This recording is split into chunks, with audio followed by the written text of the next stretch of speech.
بسم اللہ الرحمن الرحیم۔ محترم ناظرین، السلام علیکم۔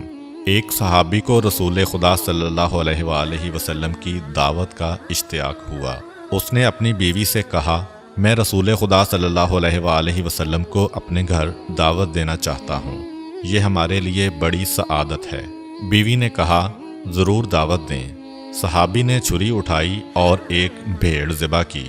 بیوی کھانا پکانے میں مشغول ہو گئی اور صحابی حضرت صلی اللہ علیہ وآلہ وسلم کو لینے کے لیے مسجد نبوی کی طرف چلے گئے۔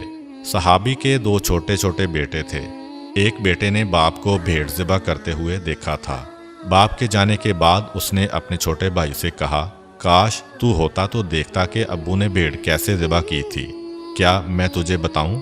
چھوٹے بھائی نے جواب دیا، ہاں ہاں ضرور دکھاؤ۔ بڑے بھائی نے چھری اٹھائی اور چھوٹے بھائی کی گردن پر چلا دی اور اس کی گردن کاٹ دی۔ جب بچے کی چیخیں ماں کے کانوں میں پڑیں تو اس نے بیٹے کو ڈانٹ کر کہا، تو نے کیا کر دیا؟ بڑا بیٹا ماں کی مار سے بچنے کے لیے چھت پر دوڑا اور چھت سے گر کر مر گیا۔ جب ماں نے دونوں بچوں کی لاشیں دیکھیں تو منہ پیٹ کر رہ گئی، مگر اس نے اتنے بڑے صدمہ کے باوجود حضرت صلی اللہ علیہ وآلہ وسلم کا کھانا پکانے میں کوئی کوتاہی نہ کی۔ اس نے بچوں کی لاشیں اٹھائیں، دوسرے کمرے میں انہیں رکھ کر ان پر کپڑا ڈال دیا۔ کچھ دیر بعد اس کا شوہر حبیب خدا کو اپنے ساتھ لے کر آیا۔ آپ ایک کمرے میں بیٹھے۔ بیوی نے اپنے شوہر کو بلا کر سارا ماجرا سنایا اور اس سے کہا کہ دل پر قابو رکھنا اور نبی اکرم کی دعوت میں کوئی خلل نہ واقع ہونے دینا۔ صحابی نے حضرت صلی اللہ علیہ وآلہ وسلم کی خدمت میں کھانا پیش کیا۔ ابھی آپ نے لقمہ توڑا تھا کہ جبریل امین علیہ السلام آپ پر نازل ہوئے اور کہا کہ آپ اپنے میزبان سے کہیں کہ میں اس وقت تک کھانا نہیں کھاؤں گا جب تک تیرے بیٹے یہاں آ کر نہ بیٹھیں گے۔ نبی اکرم نے میزبان سے فرمایا، اپنے دونوں بیٹوں کو بھی یہاں بلا لو۔ میزبان نے کہا، یا رسول اللہ، دونوں بچے ہیں، وہ کھیلنے کودنے کے لیے باہر گئے ہوئے ہیں، وہ پتہ نہیں کب واپس آئیں، آپ بسم اللہ کریں اور کھانا کھائیں۔ نبی اکرم صلی اللہ علیہ وآلہ وسلم نے فرمایا، یہ ناممکن ہے کیونکہ یہ اللہ کا حکم ہے۔ صحابی نے عرض کیا، یا رسول اللہ، میرے بیٹے مر چکے ہیں۔ حضرت نے فرمایا، ان کے جنازے یہاں لے آؤ۔ صحابی اٹھا اور دونوں بیٹوں کے جنازے لے آیا۔ نبی اکرم صلی اللہ علیہ وآلہ وسلم نے دعا پڑھی اور خدا سے ان کی زندگی کی درخواست کی۔ اللہ نے آپ کی دعا قبول کی اور بچے زندہ ہو گئے اور اٹھ بیٹھے۔ آپ نے انہیں دسترخوان پر اپنے ساتھ بٹھایا۔ بچوں نے حضرت صلی اللہ علیہ وآلہ وسلم اور اپنے والد کے ساتھ مل کر کھانا کھایا۔ بعض علماء نے حضرت صلی اللہ علیہ وآلہ وسلم کے معجزات کی تعداد 4000 بیان کی ہے۔ ان میں سے کچھ معجزات غزوات کے وقت بھی ظہور پذیر ہوئے۔ مثلا جنگ کے دوران اگر کسی مسلمان فوجی کا کوئی عضو کٹ جاتا تو وہ حضرت صلی اللہ علیہ وآلہ وسلم کے پاس آتا، آپ اس کے کٹے ہوئے حصہ کو باقی حصہ کے ساتھ ملا کر لعاب دہن لگاتے تو وہ فوراً جڑ جاتا تھا اور زخم کا نشان تک بھی وہاں دکھائی نہیں دیتا تھا۔ جنگ بدر میں معاذ بن جبل رضی اللہ تعالی عنہ نے ابو جہل سے جنگ کی۔ ابو جہل نے معاذ رضی اللہ تعالی عنہ کے پاؤں پر تلوار ماری جس سے ان کا پاؤں کٹ گیا۔ صحابہ اکرام انہیں میدان جنگ سے زخمی حالت میں اٹھا کر حضرت کے پاس لے آئے۔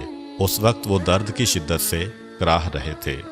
حضرت نے ان کے پاؤں کا جھولتا ہوا حصہ دوسرے حصہ کے ساتھ ملایا اور لعاب دہن لگا کر اوپر پٹی باندھ دی۔ کچھ دیر بعد صحابہ نے ان کی پٹی کھولی تو ان کا پاؤں بالکل ٹھیک تھا اور اس زخم کا نشان تک دکھائی نہیں دیتا تھا۔ جنگ خیبر کے قلعوں کو فتح کرنا مسلمانوں کے لیے چیلنج بن چکا تھا۔ مسلمان جب بھی حملہ کرتے تو یہودی سخت مقابلہ کرتے اور اسلامی لشکر ناکام ہو کر واپس آ جاتا۔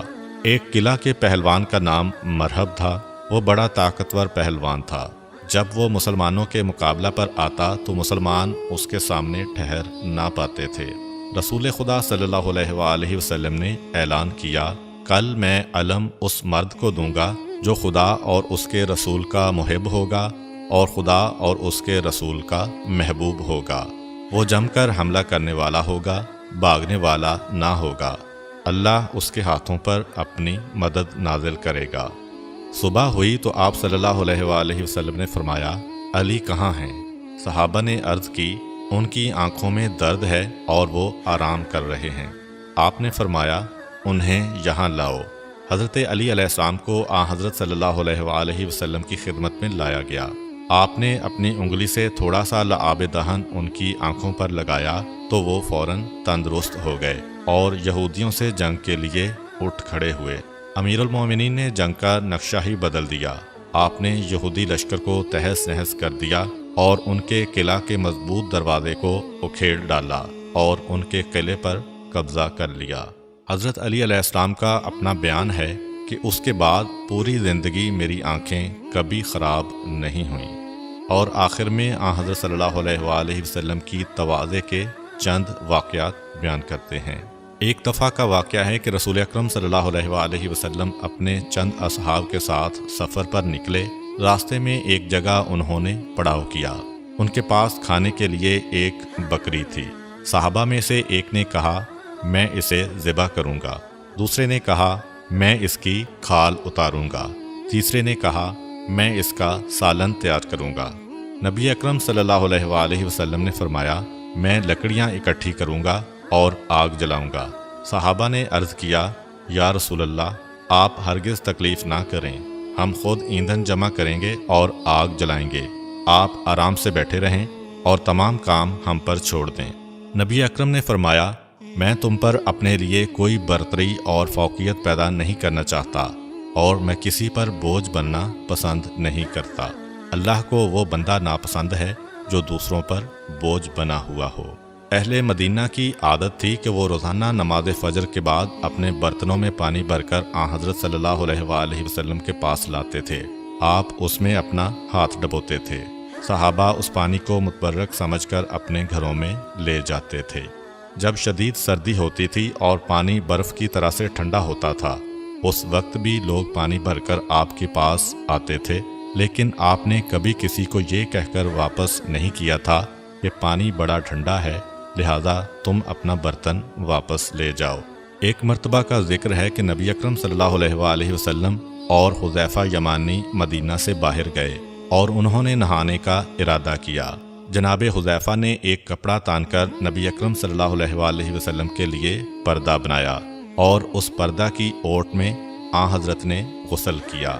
جب آپ غسل کر چکے تو آپ نے وہی کپڑا پکڑا اور اسے تان کر فرمایا، حذیفہ اب تم نہاؤ، میں تمہارے لیے پردہ بناؤں گا۔ حضرت حذیفہ نے بہت سی معذرت کی اور کہا، آپ پر میرے والدین قربان جائیں، آپ زحمت نہ کریں، لیکن ان کی معذرت کے باوجود پیغمبر اکرم صلی اللہ علیہ وآلہ وسلم نے اپنے رفیق سفر کی خدمت پر اصرار کرتے ہوئے فرمایا، جب دو شخص رفیق سفر ہوں تو ان میں سے اللہ کو وہ شخص زیادہ پیارا ہوتا ہے جو اپنے ساتھی سے زیادہ محبت کرتا ہے اور اس کی خدمت کرتا ہے۔ روایات میں مذکور ہے کہ ایک کنیز نے رسول خدا صلی اللہ علیہ وآلہ وسلم سے عرض کیا کہ میرا مالک مجھ سے بدسلوکی سے پیش آتا ہے، لہٰذا آپ میرے ساتھ چلیں اور اس سے کہیں کہ وہ مجھ سے بدسلوکی کا رویہ نہ رکھے۔ آپ نے کنیز کو ساتھ لیا اور اس کے مالک کے دروازے پر گئے۔ جب اس نے اپنی کنیز پر نبی اللہ کا یہ لطف و کرم دیکھا کہ وہ اس کی سفارش کر رہے ہیں تو اس کنیز کو راہ خدا میں آزاد کر دیا۔ حضرت علی علیہ السلام کا بیان ہے کہ رسول اکرم صلی اللہ علیہ وآلہ وسلم نے فرمایا، جو بھی مسلمان جماعت کی خدمت کرے تو جماعت میں جتنے افراد ہوں گے ان کی تعداد کے برابر اللہ تعالیٰ اسے جنت میں خادم عطا کرے گا۔ امید کرتا ہوں کہ آپ کو آج کی ویڈیو اچھی لگی ہوگی۔ اگر آپ کو ہماری ویڈیو اچھی لگی ہے تو ویڈیو کو لائک کریں اور مزید اس طرح کی ویڈیوز دیکھنے کے لیے ہمارا چینل سبسکرائب کر لیں۔ ملتے ہیں نیکسٹ ویڈیو میں، اجازت دیجیے، اللہ حافظ۔